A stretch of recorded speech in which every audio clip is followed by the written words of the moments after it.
sama jahitan kepala itu kan. Di kepala. Oh, kenapa? Mm-mm. Terus saya ke dusun kata saya. Jadi darah-darah di kepala tuh sama badan kaki tuh Habis semua ini, muka ini udah nggak kelihatan lagi sini kan, penuh sama darah. Awal ceritanya Pak An bertemu dengan si beruang itu. Sebenarnya kita itu nggak nginginin yang masalah ketemu binatang buas itu kan. Pak Aan itu nggak tahu bahwa ada si beruang itu ya?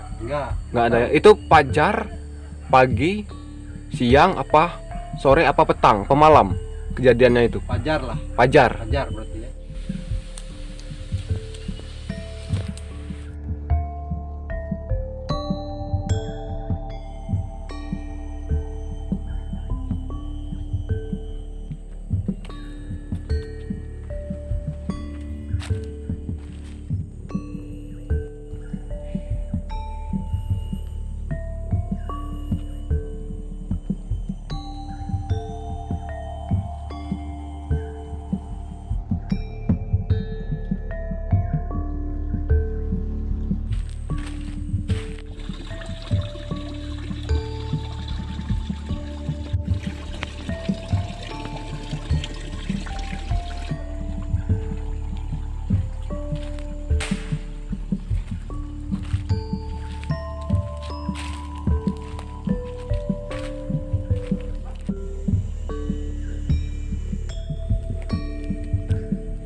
Assalamualaikum warahmatullahi wabarakatuh. Waalaikumsalam warahmatullahi wabarakatuh. Ya, alhamdulillah teman-teman, hari ini kita berkunjung kembali ke tempat pondok kebun hutan yang dimiliki oleh Pak Aan.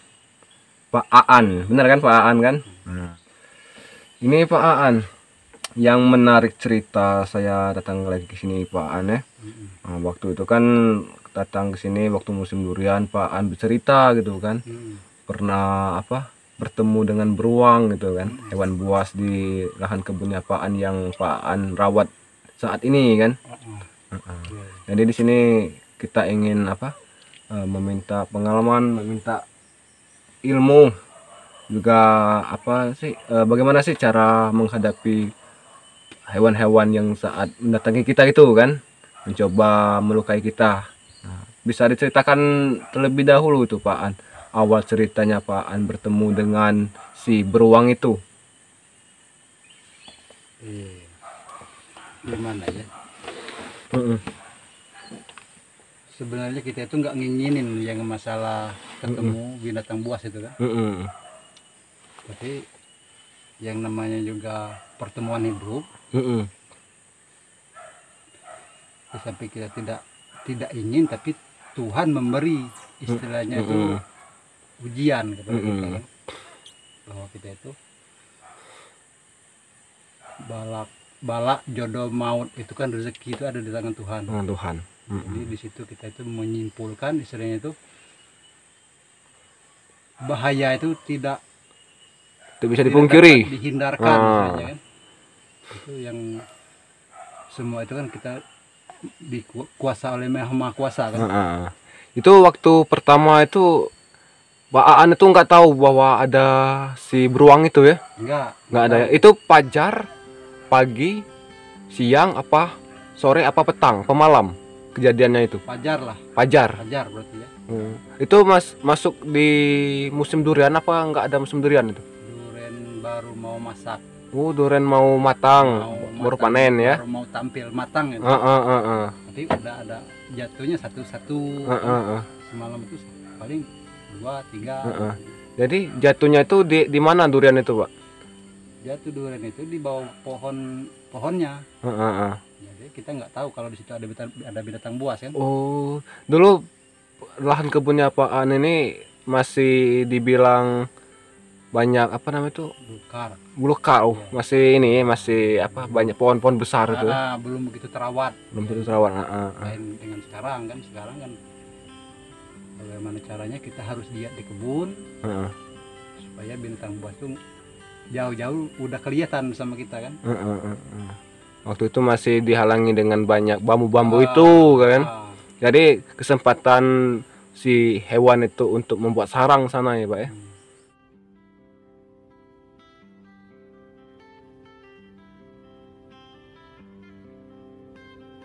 Waktu pertama ketemu dengan si hewan itu Pak, gimana perasaan Bapak Pak? Kita kan kaget, di samping kaget, kita sudah dicakar sama dia. Dilukai Pak ya? Ya, sama binatang buas itu. Sampai dijahit 45 jahitan kepala itu kan. Di kepala? Cuma kepala doang kan. Belum yang lain kan. Yang di kaki. Ini kan alis ini kan udah terpisah sama alisnya kan. Ini kan bekas sakaran itu ya. Udah dibuang ini. Itu dijahit ini. Setelah kejadian itu Pak, apa Bapak langsung pulang? Apa banyak orang datang di sini atau gimana itu Pak? Enggak, sebenarnya kan waktu kita boleh dibilang berantem ya, berantem sama binatang itu, tetangga kebun pada bingung, pada kaget, katanya suara apa tuh gede, bener katanya suaranya itu. Jadi pas kejadian itu gimana ya, karena sasaran pertama terus dia berdiri lagi mau cakar lagi nggak kena, tapi pas ketiga kali dia mencakar berdiri lagi gitu, pas saya jatuh binatangnya itu langsung ke jurang. Kita lari ke darat untuk ada orang mati Bapak pergi ke lahan kebun orang itu.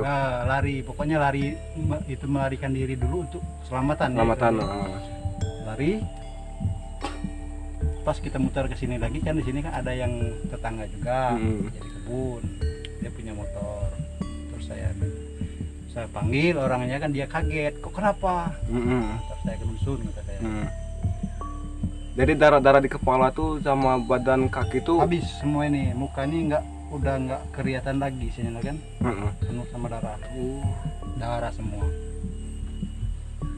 Pas diantar langsung ke rumah, sampai ke rumah diantar langsung ke rumah sakit. Ke rumah sakit. Ya. Dari 40 berapa? 45 jahitan. Di kepala saja itu ya? Belum di tangan. Belum di alis di kaki, ini ya. Jadi setelah kejadian itu Pak, gimana Pak? Apa kebun ini terbengkalai apa gimana tuh? Katanya buah durian itu kan waktu masih musim durian itu kan? Sampai buah durian itu langsung diborongkan dengan orang ya Pak ya? Diborong, dijual sama yang pemborong buah kan. Iya, namanya juga kita dalam keadaan kena musibah. Ya berapa aja lah orang mau beli, asal bisa dijadikan untuk berobat ya, modal berobat. Selepas kejadian itu Pak, gimana lagi Pak? Ya pas kejadian itu setelah 25 hari, kalau nggak salah 25 hari kejadian kan udah dijahit kan. Pas buangin jahitan itu kan kaca kan, buangin. Tapi kita pikir kalau saya nggak kembali ke kebun, lantas apa yang didapatkan nanti ya untuk cari uang tadi ya Pak, untuk keluarga ya Pak, ekonomi. Karena apa, untuk beli bahan-bahan makanan itu kan dari kebun inilah ya Pak ya. Iya. Sebenarnya saya itu masih trauma kan. Pas ingat, wah langsung kepala saya langsung sakit kepala ya. Kalau ingat masalah kejadiannya itu. Tapi sekarang ini sudah aman ya Pak ya. Sudah aman. Hampir. Karena sudah ada di setiap bidang tanah kebun ini kan udah ada pemiliknya yang tinggal di sini ya Pak ya. Sekarang kan belukar kan udah nggak ada lagi ya Pak ya. Tetangga kan sudah dibuka semua kan kebunnya. Nah ini teman-teman, jadi apa namanya itu kita mendapatkan pengalaman, dapat cerita dari Pak Aan ini kan ya Mudah-mudahan pengalaman dari Pak Aan ini bisa bermanfaat bagi kita semua. Pokoknya kita itu ya ingatlah yang namanya bala, jodoh, maut, rezeki itu ada yang di tangan Maha Kuasa. Maha Kuasa. Di situlah kita ingat bahwa kita kesadaran manusia itu akan sadar ya.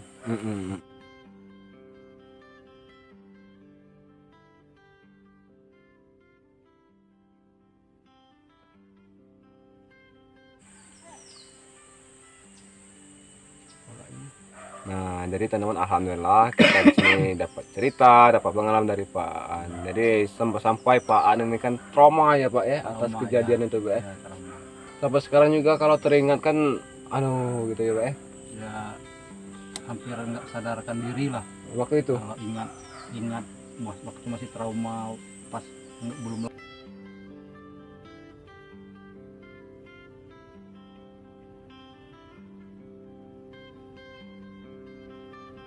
Jadi teman-teman, alhamdulillah di sini kita bisa Terima kasih banyak.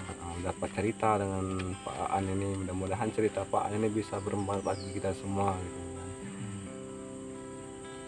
Ini luas tanah Pak Aan ini berapa nih Pak? Sekitar 1 hektar lah. 1 hektar ya Pak ya? Kurang lebih 1 hektar, kurang lebih 1 hektar gitu Pak ya? kan nggak dapat apa namanya ekonomi ya, biasa ekonomi di petani kan di kebun. Terus kita kalau trauma kan gimana?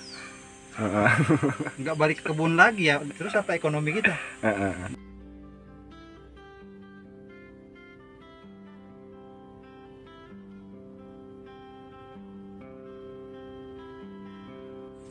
Jadi Pak, di sini Pak, ya kami sebagai penonton ini kan, kami sebagai pendengar ini kan, untuk mendengarkan cerita dari Pak Aan ini kan, ada nggak Pak, kalau kita berada di tempat yang lain belum kita kunjungi gitu kan, kita itu harus apa Pak biar kita selamat gitu Pak, biar kita dijauhi dengan malapetaka itu Pak yang tidak kita inginkan gitu Pak.